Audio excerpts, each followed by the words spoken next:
Hello hi ಅಸ್ಸಲಾಮು ಅಲೈಕುಂ ನಮಸ್ಕಾರ welcome back to my another video. ಈಗ ಮಳೆಗಾಲದಲ್ಲಿ ಒಳ್ಳೆ ಚಳಿ ಉಂಟು, ಫಿಶ್ ಎಲ್ಲ ಒಳ್ಳೆ ಟೇಸ್ಟಿ ಆಗಿರುತ್ತೆ. ಒಳ್ಳೆ ಅಂದರೆ ಈಗ ಮಳೆಗಾಲ ಅಲ್ವಾ, ಮಳೆಗಾಲದಲ್ಲಿ ನಿಮಗೆ ಫಿಶ್ ತುಂಬ ಟೇಸ್ಟಿಯಾಗಿ ಸಿಗುತ್ತೆ. ಅದರದ್ದು ಅನುಭವ ಕೆಲವರಿಗೆ ಗೊತ್ತಿರುತ್ತೆ, ಕೆಲವರಿಗೆ ಗೊತ್ತಿರಲ್ಲ. ನನ್ನ ತಂದೆ ಒಂದು ಬೋಟಿದ್ದು ಡ್ರೈವರ್ ಆಗಿದ್ರು, ಬೋಟಲ್ಲಿ ಮೀನು ಹಿಡಿಯುವ ಕೆಲಸ ಮಾಡ್ತಾ ಇದ್ರು. ಸೊ ಆದ್ರಿಂದ ನನಗೆ ಸಣ್ಣದ್ರಿಂದಲೇ ಫಿಶ್ಶಿಂದ ಸ್ವಲ್ಪ ಎಕ್ಸ್ಪೀರಿಯನ್ಸ್ ಸ್ವಲ್ಪ ಜಾಸ್ತಿ ಉಂಟು. ನೀವು ಕೆಲವರು ಮೀನು ತೆಗೆಯುವಾಗ ಗಟ್ಟಿ ಇರುವ ಮೀನನ್ನು ನೋಡಿ ತೆಗಿತಾರೆ. ಐಲೆ ಆಗಲಿ, ಬಂಗುಡೆ ಆಗಲಿ, ಬೂತಾಯಿ ಆಗಲಿ, ಇಲ್ಲಾಂದ್ರೆ ಯಾವುದೇ ಮೀನಾಗಲಿ ಗಟ್ಟಿ ಇದ್ರೆ ಒಳ್ಳೇದಂತ ನೆನೆಸ್ಕೋತೀರಾ. ಬಟ್ ಹಾಗಲ್ಲ ಫ್ರೆಂಡ್ಸ್, ನಿಜವಾಗ್ಲೂ ನೀವು ಫಿಶ್ ತೆಗೆಯುವಾಗ ತುಂಬ ಸಾಫ್ಟ್ ಇರಬೇಕು. ಅದರ ಹೊಟ್ಟೆ ಭಾಗೆಲ್ಲ ಓಪನ್ ಆಗಿರ್ಬೇಕು, ಹಾಗಾದ್ರೆ ಮಾತ್ರ ಅದು ಒಳ್ಳೆ ಟೇಸ್ಟಿ ಆಗಿರುತ್ತೆ. ಪಸೆ ಅಂತ ಹೇಳ್ತೇವೆ ನೋಡಿ, ಒಂದು ಜ್ಯೂಸಿ ಆಗಿರುತ್ತೆ ಅಂತ ಅರ್ಥ. ಗಟ್ಟಿ ಇದ್ರೆ ನಿಜವಾಗ್ಲೂ ಅದು ಐಸಲ್ಲಿ ಹಾಕಿ ಗಟ್ಟಿ ಆಗಿರೋ ಮೀನು ಯಾವಾಗಲೂ ಒಳ್ಳೇದಿರಲ್ಲ. ಸ್ಮೂತ್ ಆಗಿ ಹೊಟ್ಟೆ ಭಾಗೆಲ್ಲ ಇದಾಗಿದೆ ನೋಡಿ, ಅದು ಮಾತ್ರ ಟೇಸ್ಟಿ ಆಗಿರೋದು. ನನ್ನ ಮೊದಲಿಂದಲೇ ಅವರಿಗೆಲ್ಲ ಫಿಶ್ ಇದು ತುಂಬಾ ಗುರುತ, ಯಾಕಂದ್ರೆ ನನ್ನ ತಾಯಿದು ಫಾದರ್ ಕೂಡ ಹಾಗೆ ಮೀನು ಹಿಡಿತಾ ಇದ್ರು, ಡ್ರೈವರ್ ಆಗಿದ್ರು. ಸೊ ಅವರಿಗೆ ಕೂಡ ಮೀನಿದ್ದು ಒಳ್ಳೆ ಅನುಭವ ಉಂಟು, ನನಗೆ ಸಹ ಮೀನಿದ್ದು ಒಳ್ಳೆ ಅನುಭವ ಉಂಟು. ಸೊ ಅನುಭವದಿಂದ ನಾನು ಹೇಳ್ತಾ ಇರೋದು, ಫಿಶ್ ತೆಗೆಯುವಾಗ ಗಟ್ಟಿಯಾಗಿರೋದನ್ನು ತೆಗೆದುಬಿಟ್ಟು ಸ್ಮೂತ್ ಆಗಿರೋದನ್ನು ತೆಗೀರಿ. ಸೊ ಇವತ್ತು ನಿಮಗೆ ನಾನು ಈ ವಿಡಿಯೋದಲ್ಲಿ ಏನು ತೋರಿಸ್ತಾ ಇದ್ದೇನೆ ಅಂದರೆ, ಮಧುಮಾಲ್ ಮೀನು ಉಂಟಲ್ವಾ, ಮಧುಮಾಲ್ ಮೀನನ್ನು ನಾವು ಫ್ರೈ ಮಾಡಿ ಆಮೇಲೆ ಅದನ್ನು ಮಸಾಲ ಮಾಡುವಂತಹ ಒಂದು ರೆಸಿಪಿ. ಇದು ನನ್ನ ಅಕ್ಕನ ಒಂದು ಸ್ಪೆಷಲ್ ರೆಸಿಪಿ ಅಂತ ಹೇಳ್ಬೋದು. ನೀವು ನಿಮ್ಮ ಲೈಫಲ್ಲಿ ಈ ಥರ ಮಾಡಿ ತಿಂದಿರ್ಲಿಕ್ಕಿಲ್ಲ, ಇದನ್ನೊಮ್ಮೆ ಮಾಡಿ ಟೇಸ್ಟ್ ಮಾಡಿ ನೋಡಿದ್ರೆ ಖಂಡಿತವಾಗ್ಲೂ ನೀವು ಎಗೈನ್ ಆ್ಯಂಡ್ ಎಗೈನ್ ಇದನ್ನು ಮಾಡ್ತಾನೆ ಇರ್ತೀರಾ. ಇದನ್ನು ನೀವು ಚಪಾತಿಯೊಂದಿಗೆ ಅಥವಾ ನೀರು ದೋಸೆಯೊಂದಿಗೆ ಅಥವಾ ದೋಸೆ ಯಾವುದರೊಂದಿಗೆ ಬೇಕಾದರೂ ನಿಮಗೆ ಸೈಡ್ ಡಿಶ್ ಇಲ್ಲದೆ ಇದನ್ನು ಮಾತ್ರ ತೆಗೆದು ತಿನ್ಬೋದು. ಆ ಥರದೊಂದು ಟೇಸ್ಟಿ ತುಂಬ ಯಮ್ಮಿ ಆಗಿರುತ್ತೆ. ನೀವು ಇದನ್ನು ಬಂಗುಡೆ ಅಥವಾ ಬೂತಾಯಿ ಅಥವಾ ಕರ್ತಕಲ್ಲೂರು ಅಂತ ಹೇಳ್ತೀನಿ ಅದು, ಅಥವಾ ಮಧುಮಾಲ್, ಪಾಂಫ್ರೆಟ್, ಅಂಜಲ್ ಯಾವುದನ್ನು ಬೇಕಾದರೂ ಇದನ್ನು ಮಾಡಿ ಎಳೆಯ ಒಳಗಡೆ ಹಾಕಿ ಅದನ್ನು ಕಟ್ಟಿ ಸ್ವಲ್ಪ ಹೊತ್ತು ಸ್ಟೀಮಲ್ಲೆಲ್ಲ ಇಟ್ಟರೆ ಇನ್ನೂ ಸ್ವಲ್ಪ ಟೇಸ್ಟಿ ಜಾಸ್ತಿ ಆಗಿರುತ್ತೆ.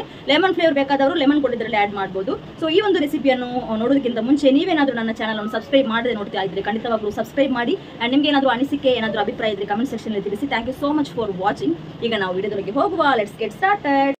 ಫಸ್ಟಿಗೆ ಇಲ್ಲಿ 2 ಟೊಮೆಟೊ ತೆಗೆದಿದ್ದೇನೆ, ಅದನ್ನು ಪ್ಯೂರಿ ಮಾಡಿಟ್ಟಿದ್ದೇನೆ. ಆಮೇಲೆ ಒಂದು ದೊಡ್ಡ ನೀರುಳ್ಳಿಯನ್ನು ಸಣ್ಣದಾಗಿ ಕಟ್ ಮಾಡಿಟ್ಟಿದ್ದೇನೆ. ಫಸ್ಟಿಗೆ ಮ್ಯಾರಿನೇಷನ್ ಮಾಡಿಟ್ಟಿದ್ದಂತಹ ಮಧುಮಾಲ್ ಫಿಶನ್ನು ಫ್ರೈ ಮಾಡಿ ತೆಗಿತೇನೆ. ಅದನ್ನು ಹೇಗೆ ಫ್ರೈ ಮಾಡಿದಂತೇಳಿ ಒಂದು ವಿಡಿಯೋ ನನ್ನದು ಯೂಟ್ಯೂಬ್ ಚಾನಲ್ ಆಲ್ರೆಡಿ ಉಂಟು, ಅದನ್ನು ಹೋಗಿ ಚೆಕ್ಔಟ್ ಮಾಡ್ಕೊಳ್ಳಿ. ಈಗ ಮೀನು ಫ್ರೈ ಮಾಡಿ ನಮಗೆ ಲಾಸ್ಟಿಗೆ ಆಯಿಲ್ ಉಳಿಯುತ್ತೆ ನೋಡಿ, ಅದೇ ಆಯಿಲ್ಗೆ ಒಂದು ನೀರುಳ್ಳಿಯನ್ನು ಹಾಕಿ ರುಚಿಗೆ ತಕ್ಕಷ್ಟು ಉಪ್ಪನ್ನು ಹಾಕಿ ಫ್ರೈ ಮಾಡಬೇಕು. ಈಗ ನೀರುಳ್ಳಿ ಸ್ವಲ್ಪ ಫ್ರೈ ಆದರೆ ಸಾಕು, ಜಾಸ್ತಿ ಫ್ರೈ ಆಗಬೇಕಂತಿಲ್ಲ. ಈಗ ನಾವು 2 ಟೊಮೆಟೊವನ್ನು ಪ್ಯೂರಿ ಮಾಡಿಟ್ಟಿದ್ದೇವಲ್ಲ, ಅದನ್ನು ಇದಕ್ಕೆ ಹಾಕಬೇಕು. ಈಗ ಇದರ ಟೊಮೆಟೊ ಒಂದು ಸ್ಮೆಲ್ ಇದೆ ನೋಡಿ, ಅದರದ್ದು ಸ್ಮೆಲ್ ಹೋಗುವವರೆಗೆ ಚೆನ್ನಾಗಿ ಫ್ರೈ ಮಾಡಬೇಕು. ನೀವು ಇದನ್ನು ಬಂಗುಡ ಅಥವಾ ಬೂತಾಯಿ ಅಥವಾ ಆಂಜಲ್ ಮೀನು ಯಾವ ಫಿಶಲ್ಲಿ ಕೂಡ ಇದನ್ನು ನೀವು ಟ್ರೈ ಮಾಡ್ಬೋದು. ಒಳ್ಳೆ ರೆಸಿಪಿ, 100% ಆಗಿ ಹೇಳ್ತೇನೆ, ತುಂಬ ಟೇಸ್ಟಿಯಾಗಿರುತ್ತೆ. ಈಗ ಇದಕ್ಕೆ ಮಸಾಲ ಐಟಮ್ಸ್ ಎಲ್ಲ ಆ್ಯಡ್ ಮಾಡುವ. ಫಸ್ಟಿಗೆ ಸ್ವಲ್ಪ ಗರಂ ಮಸಾಲ ಆ್ಯಡ್ ಮಾಡ್ತೀನಿ, ಇದರಲ್ಲಿ ಸ್ವಲ್ಪ ಫ್ಲೇವರ್ ಜಾಸ್ತಿ ಸಿಗುತ್ತೆ. ಆ್ಯಂಡ್ ನಿಮಗೆ ಎಷ್ಟು ಖಾರ ಬೇಕು ಅದರ ಮೇಲೆಗೆ ಡಿಪೆಂಡ್ ಆಗಿರುತ್ತೆ. ಚಿಲ್ಲಿ ಪೌಡರ್ ಅಷ್ಟು ನೀವು ಎಷ್ಟು ಬೇಕೋ ಅಷ್ಟು ಉಪಯೋಗ ಮಾಡ್ಕೊಳ್ಳಿ. ಆ್ಯಂಡ್ 1 ಟೇಬಲ್ ಸ್ಪೂನ್ ಅಷ್ಟು ಜೀರಿಗೆ ಪುಡಿ, ಇದ್ರದ್ದು ಹೈಲೈಟ್ ಆಗಿರುತ್ತೆ. ಆ್ಯಂಡ್ ಲಾಸ್ಟಿಗೆ ಸ್ವಲ್ಪ ಫಿಶ್ ಮಸಾಲ, ಇದನ್ನೆಲ್ಲವನ್ನು ಹಾಕಿ ಮಸಾಲದೊಂದು ಒಂದು ಸ್ಮೆಲ್ ಹೋಗೋವರೆಗೆ ಒಂದು ಲೈಟಾಗಿ ಫ್ರೈ ಮಾಡಿ ತೆಗೀರಿ. ಈಗ ಮಸಾಲದು ಸ್ಮೆಲ್ಲೆಲ್ಲ ಹೋದ ನಂತರ 2 ಭಾಗ ಮಾಡಬೇಕು ಮಸಾಲವನ್ನು. ಅಡಿಗೆ 1 ಭಾಗ, ಮೇಲೆ 1 ಭಾಗ ಅಂತ ಹೇಳಿ ಮೇಲೆ ಮತ್ತು ಅಡಿಗೆ ಫುಲ್ ಕವರ್ ಆಗುವ ಹಾಗೆ ಮಸಾಲವನ್ನು ಫುಲ್ಲಾಗಿ ಸ್ಪ್ರೆಡ್ ಮಾಡಬೇಕು. ನೀವು ಬೇಕಾದರೆ ಬಾಳೆ ಎಲೆಯನ್ನೆಲ್ಲ ಯೂಸ್ ಮಾಡಿ ಅದನ್ನು ಕಟ್ಟಿ ಅದರಲ್ಲಿ ಕೂಡ ಈ ಥರ ಮಾಡ್ಬೋದು. ಈ ಥರ ಮಾಡಿ ಒಂದು 5 ನಿಮಿಷ ಇಡಿ.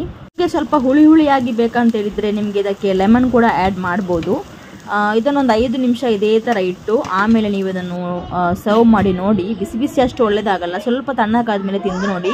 ತುಂಬಾ ಯಮ್ಮಿ, ತುಂಬಾ ಟೇಸ್ಟಿಯಾಗಿರುತ್ತೆ. 100% ಹೇಳ್ತೇನೆ ಫ್ರೆಂಡ್ಸ್, ಯಾವ ಒಳ್ಳೆದಿರದ ಮೀನು, ಟೇಸ್ಟ್ ಇಲ್ಲದ ಮೀನನ್ನು ಕೂಡ ಈ ಥರ ಮಾಡಿದರೆ ಔಟ್ಸ್ಟ್ಯಾಂಡಿಂಗ್ ಟೇಸ್ಟಿಯಾಗಿರುತ್ತೆ. ಒಮ್ಮೆ ಟ್ರೈ ಮಾಡಿ ಇದರದ್ದು ಫೀಡ್ಬ್ಯಾಕ್ ನನಗೆ ಕಮೆಂಟ್ ಸೆಕ್ಷನಲ್ಲಿ ತಿಳಿಸಿ. Thank you so much for watching. See you on my next another video. Bye. ಅಸ್ಸಲಾಮು ಅಲೈಕುಂ. ನಮಸ್ಕಾರ.